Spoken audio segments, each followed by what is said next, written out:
Hello, my esteemed viewers. In this tutorial series, we will get to know how the network layer implements the host-to-host communication service. Unlike transportation layer, which provides process-to-process communication, that is similar to the role played by a postman or a courier boy, the network layer in fact provides the letters, services to the letters containing information through the network post offices or courier offices, and it will enable the letter that is posted to the nearest post office by the sender to be received by the post office or the courier office which is nearer to the host, the other host, the receiver. So therefore the network layer rather does some kind of a physical transportation or physical movement of the letter or the datagram or the packet from host to host. This is true, this is justifiably true, or this is undisputable because every router along the path has the network layer process or network layer functioning in them. Of course, here you can see here is a host A which wishes to send its packets to host B, which is installed in different network B, and this is network A. It happens, the communication between host A and host B literally happens something like physical communication through the intervening networks. Of course, network to network connectionality will be brought up by the routers. Therefore, along the path, routers will be akin to or will be analogous to the chain of post offices or chain of courier offices. And in between there are local switching functions called switches or link layer switches. Therefore, network layer establishes a network of path, network of routers along a path which will be predetermined. So, for the sake of completeness and for the sake of totality, for the sake of clarity, the network layer is set to provide some predominant functions, crisply the 5 predominant functions. The first one is host-to-host communication. As said earlier, this is one host and this is other host. It is some kind of a physical communication between host to host that is established by network layer. And here, if this particular figure will project a total picture of how exactly a host to host is communicated, something like physically analogous to a physical communication which happens through a network of networks. Here, let us assume that this is the host which wishes to send its packets to the host somewhere over here. There are intervening networks. This is network number 1, network number 2, network number 3. This particular party, H2 host 2, is a resident of this particular network. And predominantly the network layer also monitors the local area network. Therefore, the path is configured by network of routers, number 1, and network layer also governs or monitors a local area network. So considering these two predominant functionalities, the base functionalities provided by the network layer is named so. That is the reason why this particular layer is named as network layer. The movement of datagram from host to host happens through chain of networks. The second functionality happens to be the generation of datagrams. And if segments are to transportation layer, datagrams are to network layer. And a datagram will look something like this. It will have a network layer header which will contain the control information pertaining to the network layer. The control information will include IP address of the receiver, IP address of the sender, and type of services provided to the application.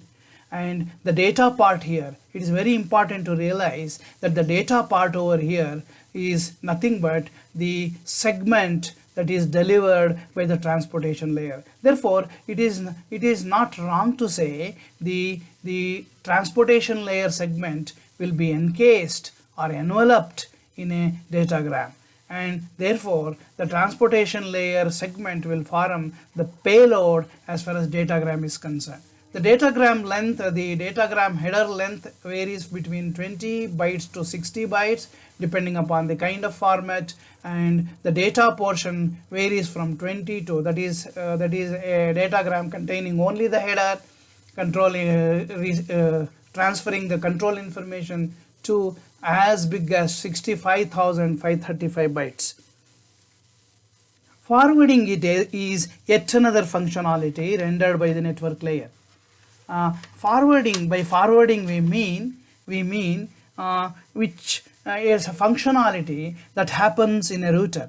Crisply or succinctly, it is mapping of input ports of a router to an output port for the arriving packet. Okay, let us say the forwarding happens something like this. This is a forwarding layer, is the forwarding phenomena that happens in a router is guided by a table called as forwarding table. The forwarding table will be provided by a routing algorithm. An arriving packet will have its IP address, which will be an indication of the destination to which it is to be moved, and this is a clue for this router to map to an appropriate port. Okay, therefore here the routing algorithm will prepare a forwarding table, typically in a datagram switching network, and it will have only two columns. Number one, the first column will have header value, that is IP address, the predominant portion of the IP address, and the output link to which it is to be mapped.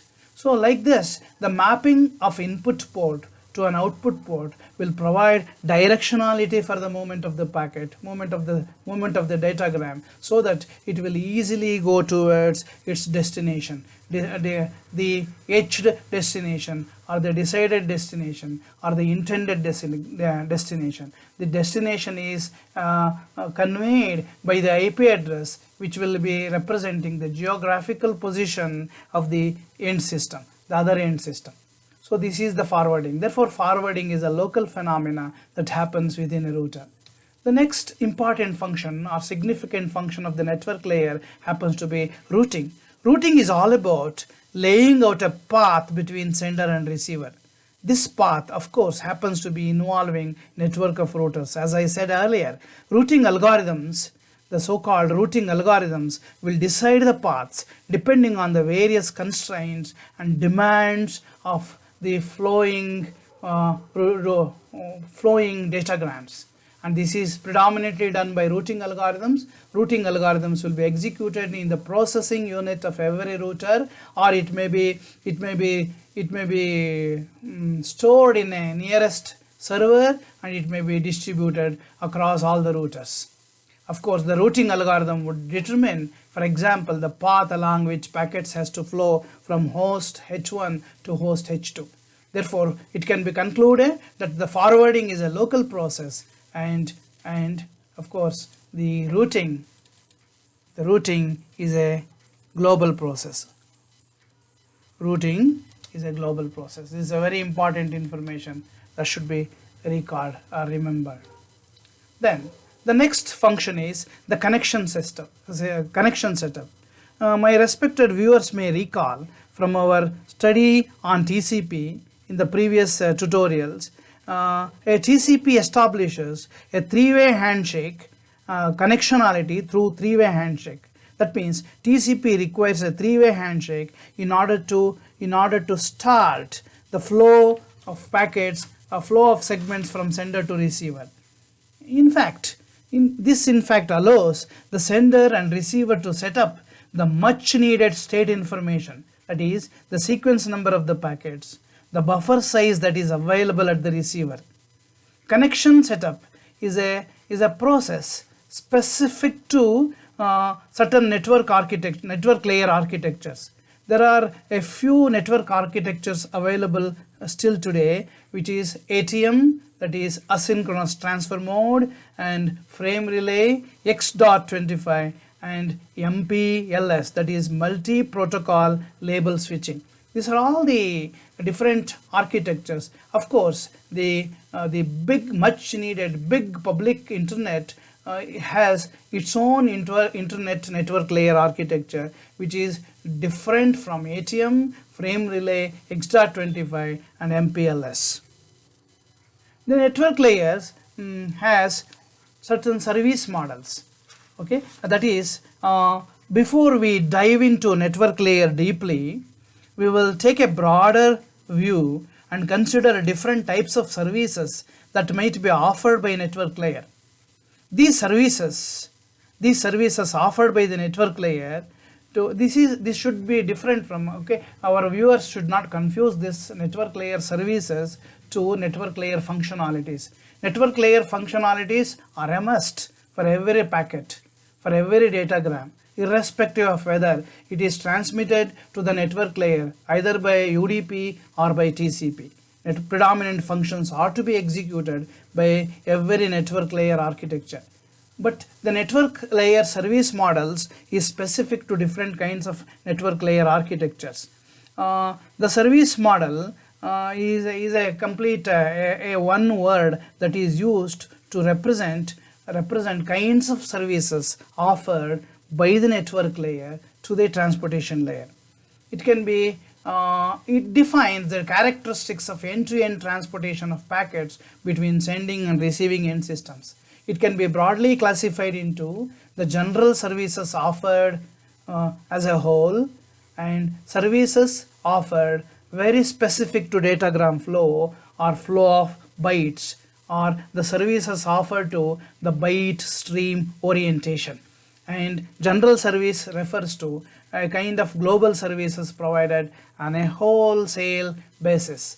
So general services include two kinds of services: guaranteed delivery. That means this service guarantees that the packet will eventually arrive at its destination. It will surely reach the destination. But guaranteed delivery with bounded delay comes with a much sophistication. This service is all about guaranteeing not only guaranteeing the delivery of the packet, but also specifying the possible delay. It is something like telling definitely the packet will be delivered. Of course, it needs and within 100 milliseconds. The packets will be delivered definitely within 100 milliseconds. Some kind of a service like this comes under this particular category. Services to the flow of packets. There are kind of services. A, in order packet delivery.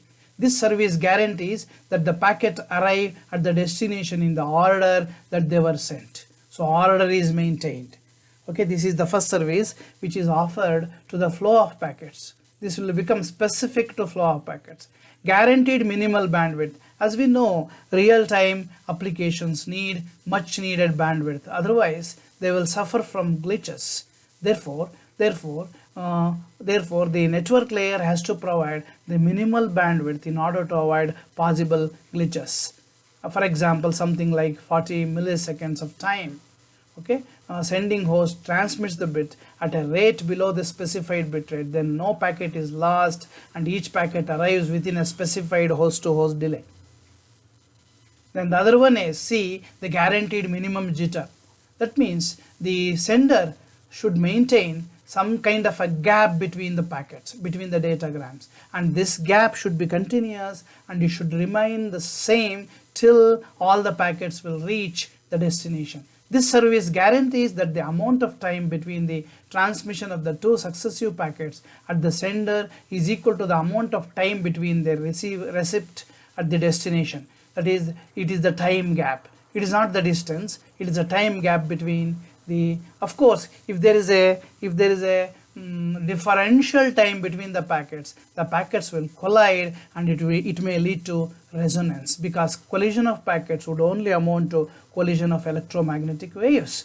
Security services. This is another kind of service provided to the flow of packets or flow of datagrams. This is nothing other than encrypting at the sending host, encryption of all the datagrams at the sending host, and decrypting the payloads particularly at the receiving end, so that this particular services will provide confidentiality, and in addition to confidentiality, the security services provided by the network layer will also provide a kind of data integrity and source authentication services. That means the intended source will be emanating the packet and the intended receiver will only receive the packet. This is all about authentication services.